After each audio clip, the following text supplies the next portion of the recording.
And now it's time for the last video of our series on the 2019 District Convention cycle. So we did 10th District, 13th District, 3rd District, and now finally the 2nd District. Before I dive into the pool of proceedings of the 2nd District Convention, let me just give you a few little housekeeping notes on what's coming up on the Conservative Pelican channel.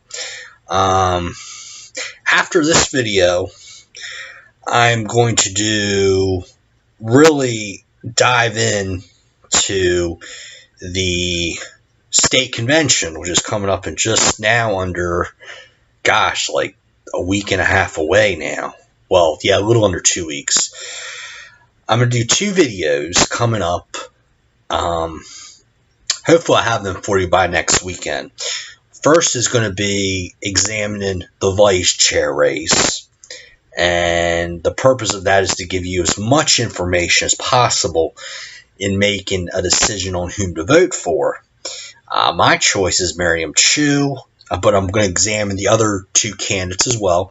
Same thing for the chairman's race. My choice is Jim Womack, but I'm also going to examine the other 2 candidates. These are going to be 2 separate videos, so I'm not going to be talking for like 2 or 3 hours straight, hopefully.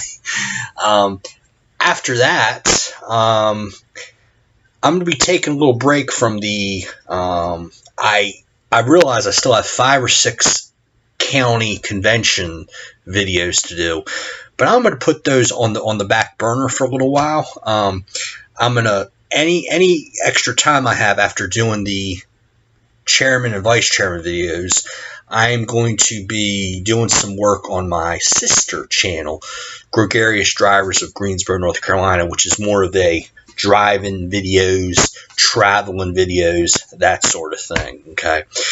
And then, of course, we have the convention, which I'm going to be covering extensively. I'm going to be covering that thing like gravy on country fried steak, honey. But then after that, we'll get back into, I believe there's 5 or 6 county conventions that I have not done yet. Another reason why I'm putting those on the back burner too is the political season here in North Carolina Republican Party. We start like kind of in January. We start going up, and then we go really up in March, really up in April. We plateau a little bit in May, and then we go up more for the convention. But then after the convention, we free fall, and things really go really slow until the fall. And even in the fall this year, we just have municipal elections. Okay, so really, after the convention, in 2 weeks, things are going to be pretty slow for the rest of this year. Except for those of you who have municipal elections. Hopefully you're going to, if not at least run for office, vote for the conservative candidates in your various municipalities. Okay, so that's housekeeping note. Let's dive into the 2nd District Convention. On this day, this was the last Saturday in April, got off of the 3rd District Convention and drove. It's an interesting drive from Greenville to Smithfield, and sometimes it can be a bit of a stressful drive because your options between Greenville and Smithfield, you can either take Route 264, which is a pretty uncongested freeway, but then you got to go on I-95 and deal with the weekend traffic. Or you could take a 2-lane road, I believe it's Route 13, U.S. Highway 13 from Greenville down to Goldsboro, okay, and then you go on the little interstate freeway bypass. But then once that ends, you have a couple of traffic lights that traffic was really backed up. So I went option B, went the 2-lane road, and there was a lot of you're in this speed limit's 55, and you're in this slow-moving cluster doing 45, 50 for like an hour. So it looks a lot closer on the map than it is. I mean, gosh, I left Greenville just a little after 4 o'clock, and I didn't get to Smithfield till close to 5:30. Okay, the convention for 2nd District starts at 6, and I'm like, I wanted to have a fairly leisurely dinner, but because of traffic, I barely had time to go through the drive-thru at Burger King and then, wolf down a couple Whoppers, But okay, so the 2nd District Convention was at the Johnston County Courthouse. It's the call to order was at 6:15 p.m. Zane Bunn is the chair of the 2nd Congressional District. And let me say that there's been so much... there's been a lot of the naysayers and so much gossip stuff that I find hard to believe out there about Zane Bunn, and frankly, none of it could be further from the truth. Okay, Zane, from all the Zane Bunn was very welcoming at this convention to me. She's also very supportive of this channel and the media, this form of media, this conservative, very pro-conservative media. Okay, because herself, she also does a lot of Facebook Lives in the media sector too. And actually, the first person I met back in 2012 at the state convention in Greensboro, went to a central committee meeting, which is a step up from executive committee. One of the first people I ever met was Zane Bunn. So she's always been a very good quality person around the party, and she's been around the party since the late 80s. So she's got a lot of experience and definitely knows what she's doing. This convention was very, very well run, and a lot of that is thanks to Zane Bunn, who definitely does a good job. But we started, of course, Daryl Mitchell. We had the invocation led by Daryl Mitchell, who's the chairman of Johnston County, another very good guy. He's also the vice chair of the 2nd Congressional District, right behind Zane Bunn. And he is actually the chaplain for Five County Stadium over in Zebulon, which is in eastern Wake County. That's where the Carolina Mudcats play. They are a high A-level minor league baseball team. Hopefully sometime over summer I'll get over there when the Frederick Keys play, because that is the minor league affiliate of the Orioles. I don't know who the Carolina Mudcats... Well, let me look that up for you real quick. Carolina Mudcats. Let's do that. Let's see here. Come on, computer. See, it's like it knows I'm doing a live event, so it's jeez. Okay. Mudcats. Carolina Mudcats.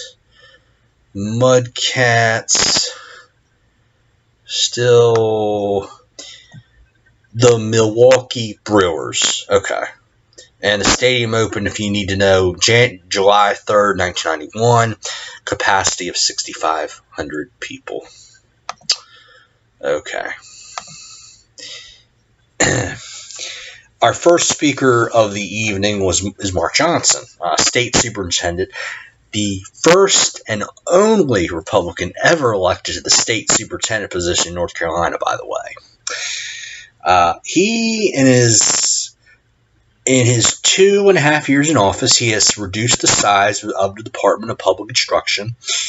This was done in order to get less money for education stuck in Raleigh. His department's been promoting 9 4-year degree career paths. He has allowed local school districts to opt out of Common Core. It's a very good thing. And he is strongly against this May 1st Raleigh in Raleigh. He says small business owners, parents, bus drivers, custodians, cafeteria workers will all suffer loss of pay because of the May 1st event. If you don't know what the May 1st event is, and you're watching this in another state, basically what has happened for the last 2 years is the Democrats and the teachers union have accused the Republican majority state legislature of not raising teacher pay and cutting funding for education, which actually is a lie. The Republican legislature has given the teachers 5 straight years of raises. They have increased funding. Oh, and by the way, when the Democrats were in power back in 2009 during the recession, the Democrats actually cut teacher pay and they cut education funding. Okay, just FYI on that. Okay.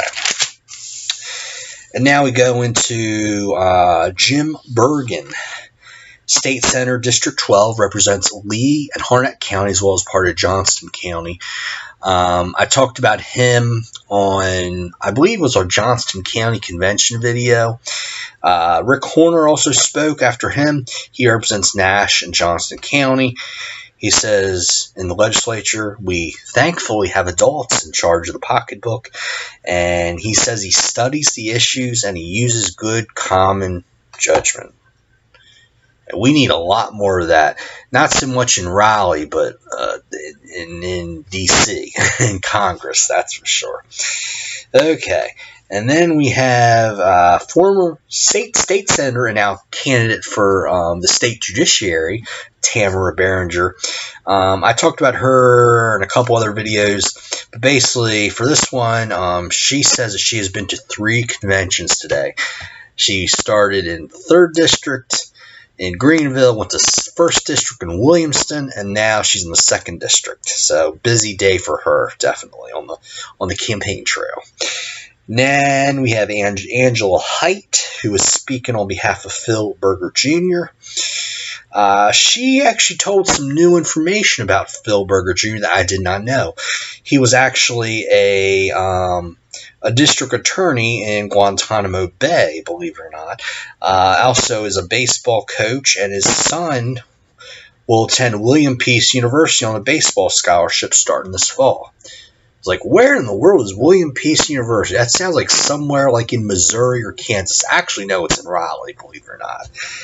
So the son will be close to home. And then we have Keenan Drum, who he saw for the second time today. He was speaking on behalf of the Jefferson Griffin campaign. And then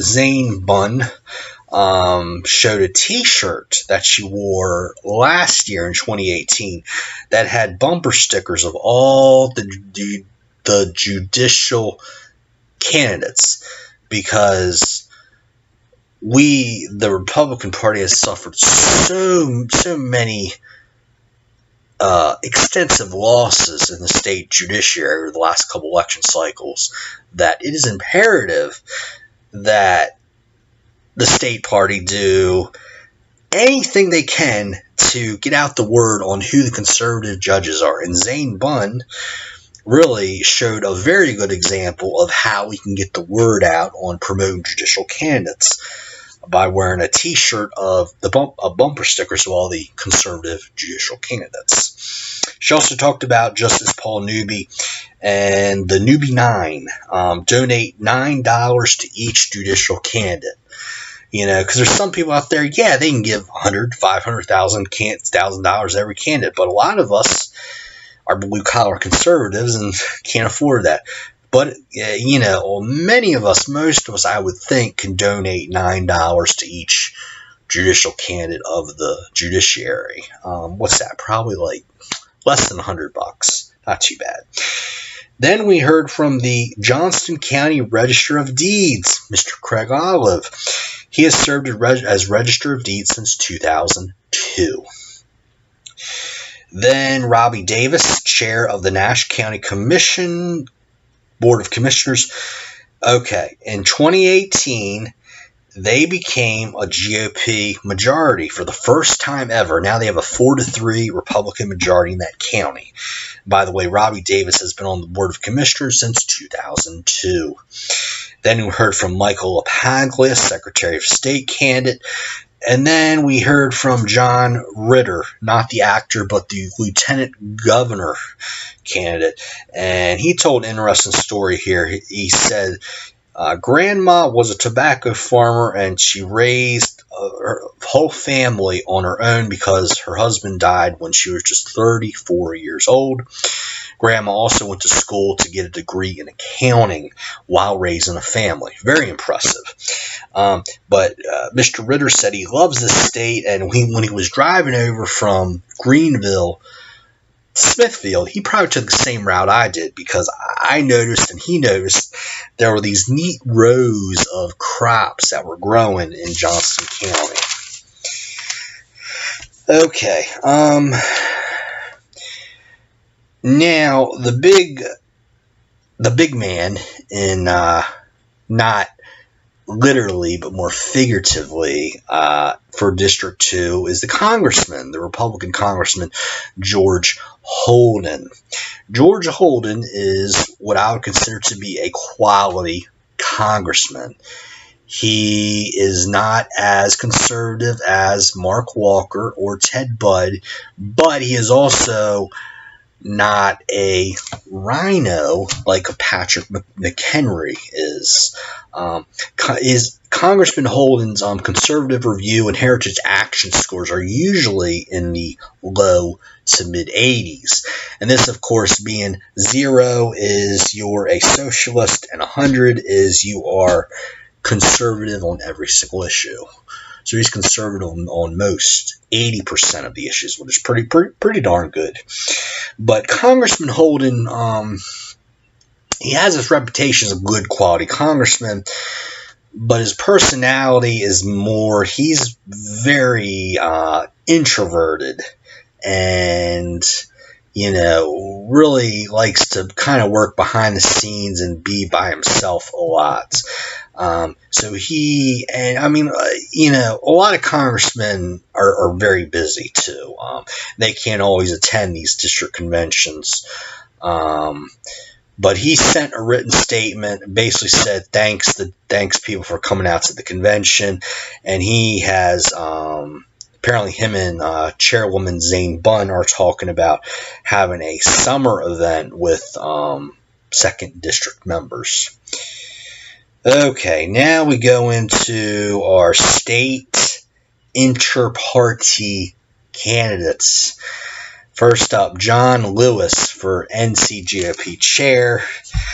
Had some new information he presented here too. See, that's why I go to as many conventions I go to, because you just never know when there's going to be new information presented. I mean, some of these candidates, you go to 3 or 4 days convention and you memorize their whole stump speech. But some candidates, to give them credit, they like to mix it up. And hey, John Lewis, in this particular episode at the 2nd District Convention, mixed it up. So I give him credit on that. He said that in 2016, the North Carolina delegation to the National Convention almost didn't get seated. Okay.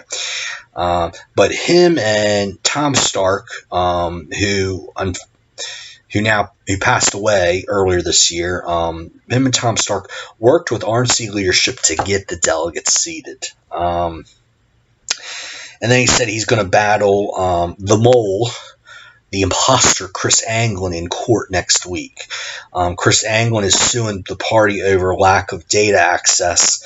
And it should be noted that the Central Committee at their meeting in mid-April, by a unanimous vote, said no to Chris Anglin being able to access party resources. Oh, and by the way, an update, John Lewis argued successfully. The judge, who was actually a liberal Democrat, even said no to this too.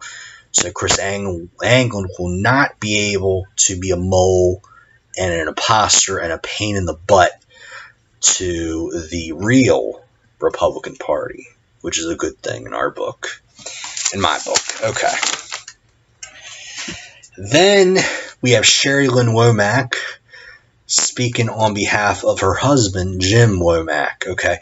Now, here's an interesting thing for you. Sherry starts speaking. Okay. Barely a minute later, guess who comes running through the door? Jim Womack. Yes.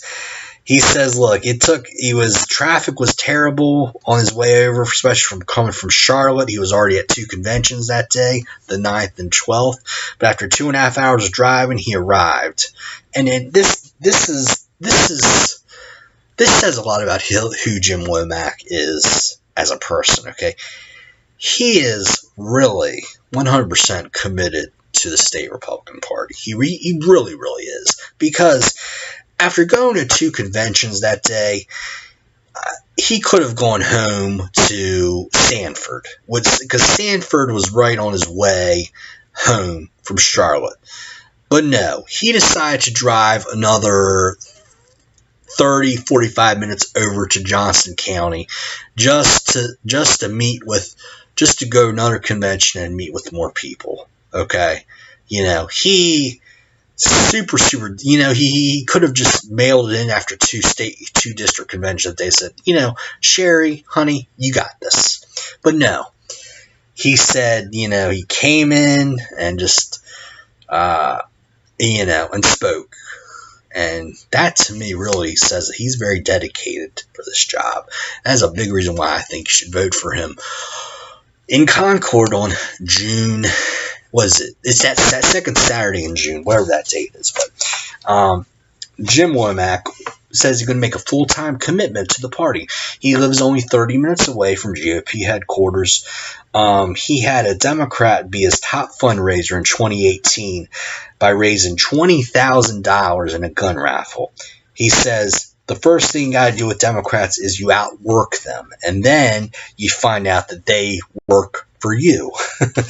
He also says that social media needs to be a priority for the party, and he wants to finish implementing Nation Builder and make sure that all the county party websites are on Nation Builder as soon as possible. Then we have Miriam Chu, who's running for vice chair. She says big money is not the answer. Person to person is. I agree 100% with that, by the way.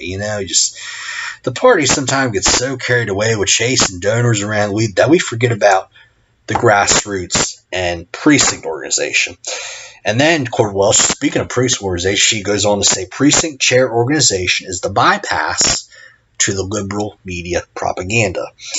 Miriam Chu has also worked as a parade float artist down in Moore County. And at these parades that they have down in Moore County, they hand out candy and constitutions. And they want to show people that Republicans are fun people too, y'all. Come on now. Okay, then we have Buddy Bengal, who is running for lieutenant governor. He's from New Bern.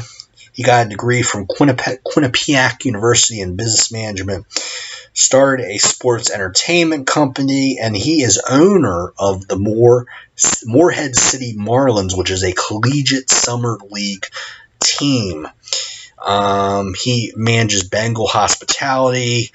He is managing partner of Beer Army Burger Company, managing partner of Aburrito,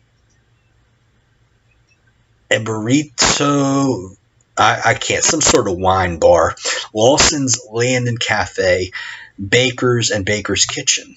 Okay, pretty impressive. Michael Whatley, the mystery candidate.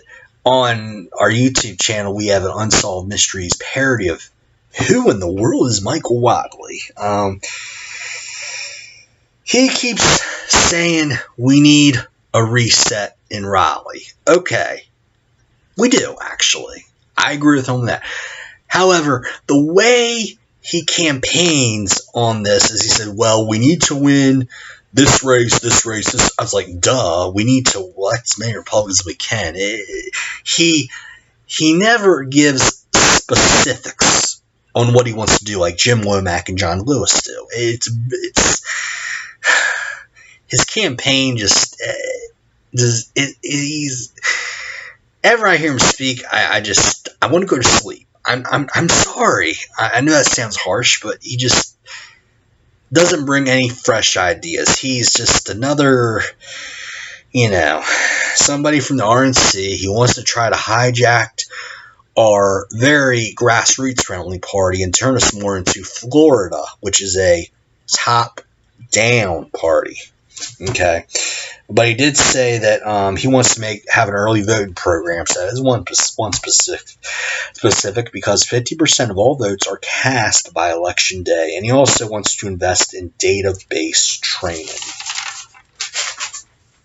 Okay. So at this time, we decide, Zane Bunn decides to break the convention into a recess at 7:47 p.m. Okay, we come back at 8:08 p.m. The recess at a convention was something that I used to not like, but we had a recess at the Rockingham Republican Party, and I went. It was a very nice day. I walked around the campus there at Rockingham Community College.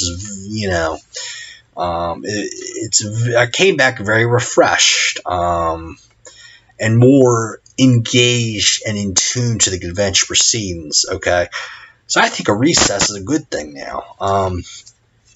So we came back after 21 minutes at 8:08 p.m. And Zane talked to us about, there's a Republican museum, believe it or not, in Wilson, North Carolina. It is at 2001 West Nash Street, Suite B. Okay. It is at the intersection of Nash Street and Ward Boulevard behind the Walmart.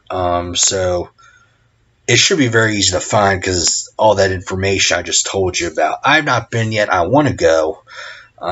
Wilson, North Carolina. That's about 45 minutes east of Raleigh. And boy, when I think of Wilson, I think of Bill Ellis barbecue. And I miss Bill Ellis barbecue so much. Especially the pulled pork and the dumplings. I've been to like 3 or 4 other buffet places since Bill Ellis closed back in January, I believe, and can't find dumplings on the buffet. What's going on, y'all? But I'll definitely be taking a trip over there sometime soon.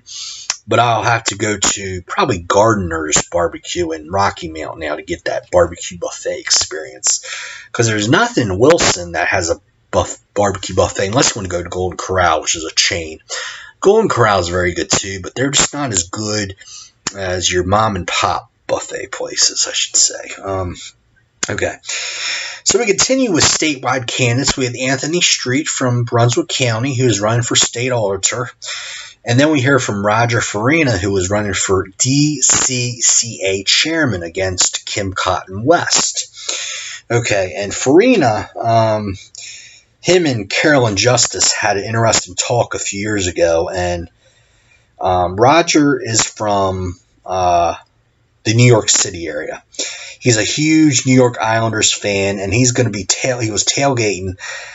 It was at a tailgate party on May 1st to cheer on the New York Islanders against our home team, the Carolina Hurricanes, at PNC Arena just outside of Raleigh. Let's see. But him and Carolyn Justice had a talk a few years back that Roger Farina told Carolyn Justice he's a Yankee, but Farina means grits. But then Carolyn Justice corrected him and says, grits is made out of corn, son. Farina is wheat. Little interesting joke there. Okay. Then we had a report on the Rules Committee. Nothing new there. The election of officers. Okay. Again, this is an odd number year. We had election of officers every 2 years. There was a motion made to suspend the rules so that the officer elections and members at large, the state executive committee, could be voted on in one slate. The reason for this was that it's time consuming to caucus with counties in order to get your members at large selected to executive committee. Also, currently no one else is running for district officers. Now, what happened was there was a voice vote. Everybody in favor said aye. Everybody opposed say no. But then a stand-in vote was requested. And 42 people said yes. 9 people said no. And I was a guest, so I couldn't vote. But my opinion of this is elect the officers. You can go ahead and elect the officers as a slate, okay, because nobody else was running. But the members at large, I still think people should be able to caucus with the counties, just to make sure, because the number of names that are out there and everything, you just want to make sure that you have, that people want to do it, and having those names ahead of time before you even discuss them, like what happened in District 10, I don't think is very good, okay? So 2/3 are present, so they had the officers, the district officers, your chair, vice chair, treasurer, etc., and your members at large elected in one slate. There was no change in the 2nd Congressional District, the officer slate on that. The members at large, I did not jot down for some reason. I don't know, but sorry. Okay. Plan of organization adoption passed. And then we had 2 resolutions to read to pass. One was sanctity of life. An opportunity for open debate was asked by the chair of the convention. And I believe the chair of the convention, the business portion, was some guy from Franklin County who I think was originally from up north because he had a bit of a Yankee accent. So, but he's a cool guy because he was chairman at Franklin County Convention and he did a good job over there. But the sanctity of life, there was no debate on that. It passed by acclamation. I already talked about that a lot on my Johnston County Convention video, and this resolution is actually going to be presented at the state convention in 2 weeks. Okay, so there was a resolution passed by acclamation on Don Ferreira. I'm actually going to read it to you because I think, a lot of times these resolutions, they just don't get the amount of respect that they should. Donald Anthony Ferreira, he passed away on November 18th. It says, whereas Don Ferreira, a Sanford resident, was the son of LTC retired Dominic Ferreira and Irene Ferreira. He was born in Long Branch, New Jersey on January 12, 1942. And whereas Don Ferreira graduated from Archbishop Curley Notre Dame High School in Miami, Florida, and Rollins College in Winter Park, Florida. And whereas Don Ferreira, his passions were God, family, and country, and he was a devout member of the Lillington, I think it's how I pronounce it, Lillington Grace Church of the Nazarene. And he was married to Anna. Their family had 3 children, 2 sons, Andrew and Anthony, and 1 daughter, Lauren. The Ferreiras had 2 grandsons, Connor and Landon, 3 siblings, and 9 nieces and nephews. Don Ferreira was a retired lieutenant colonel in the U.S. Army's 1st Air Cavalry. He served 2 tours in Vietnam and a tour of duty in Desert Storm. And Don Ferreira was an active as a farmer growing pecan trees. Don was a member of the Harnett County Beekeepers Association, keeping several hives and thousands of bees. And whereas Don Ferreira, his volunteering in the Harnett County Republican Party over the course of many years, can only be described as priceless. He ran the campaign office during many election cycles.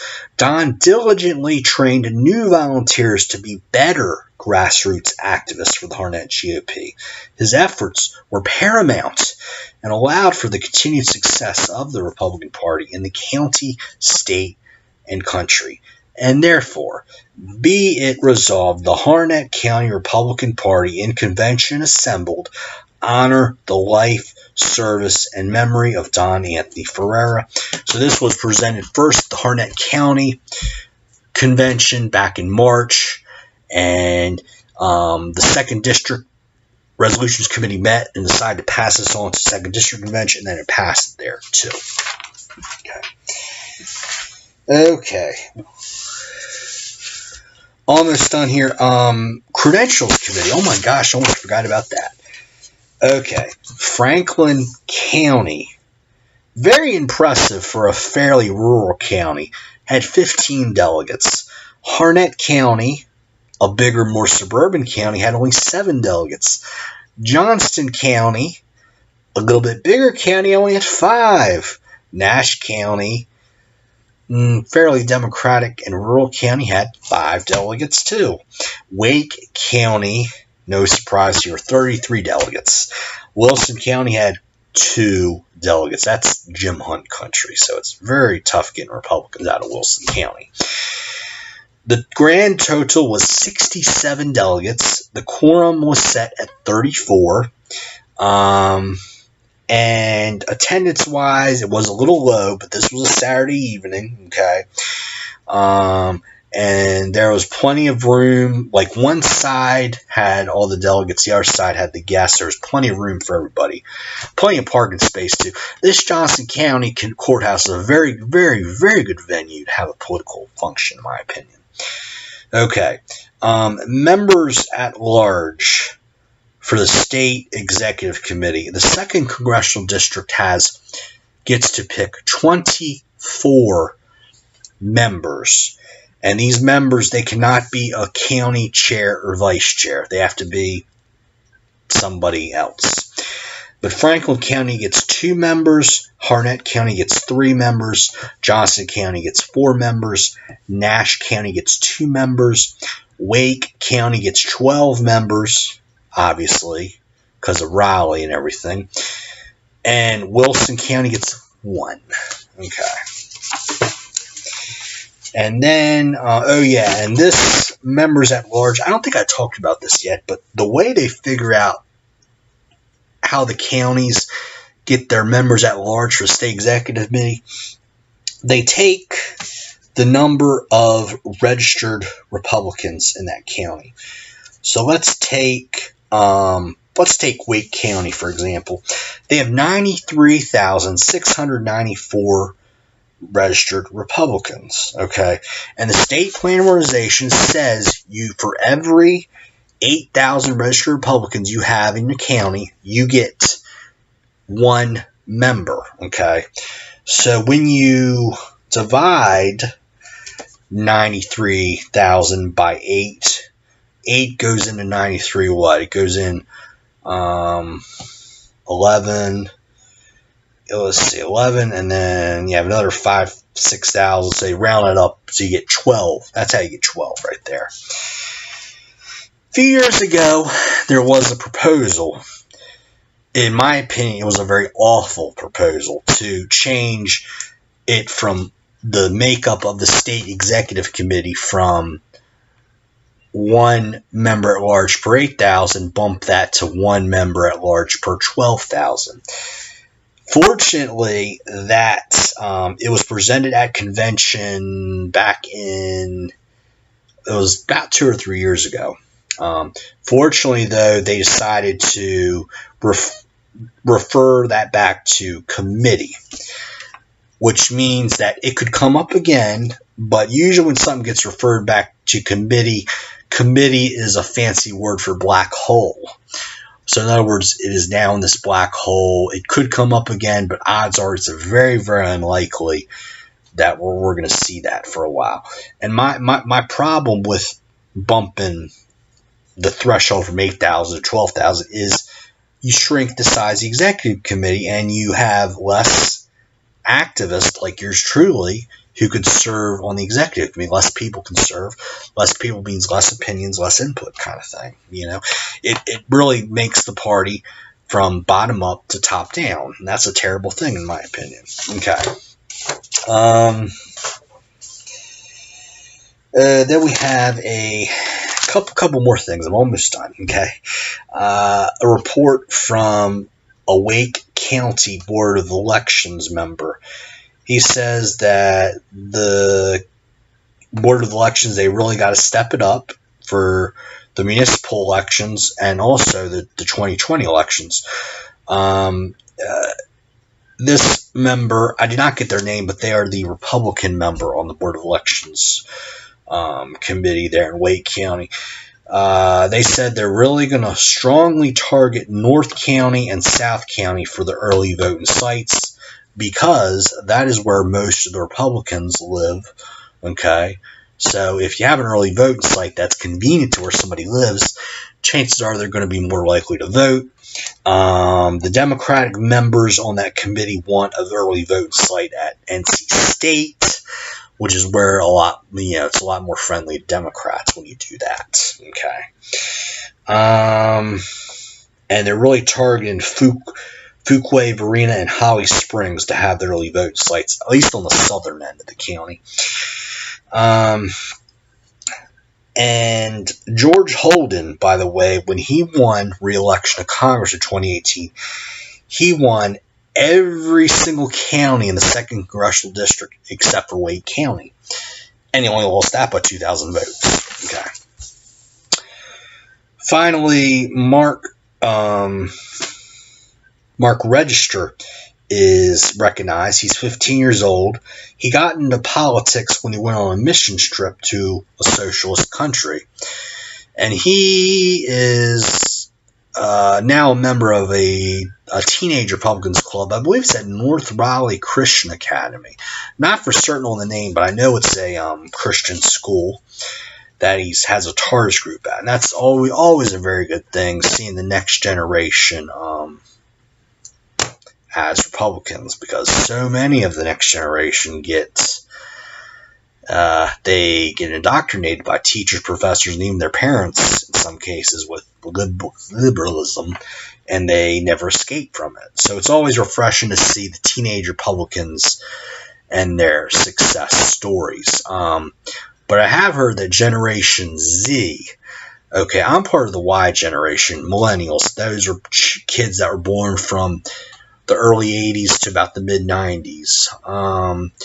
The Z generation is people that were born from late 90s till about right now, or something like that. But Generation Z is said to be as conservative as the World War II generation, which that would be a very good thing if that turns out to be true. Right now, the people that can vote is just like the people that were born in the mid-90s and up to the year 2000 or 2001 now. So, okay.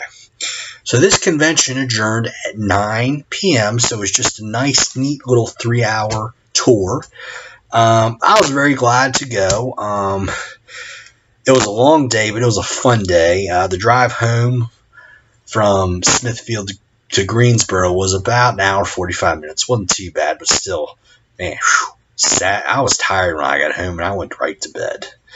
But hey, it was a great day. So I will say that for the Conservative Pelican, my name is Bobby Crawford. And I would encourage you, if you have any questions or comments or anything, please let me know. Okay? Bye for now.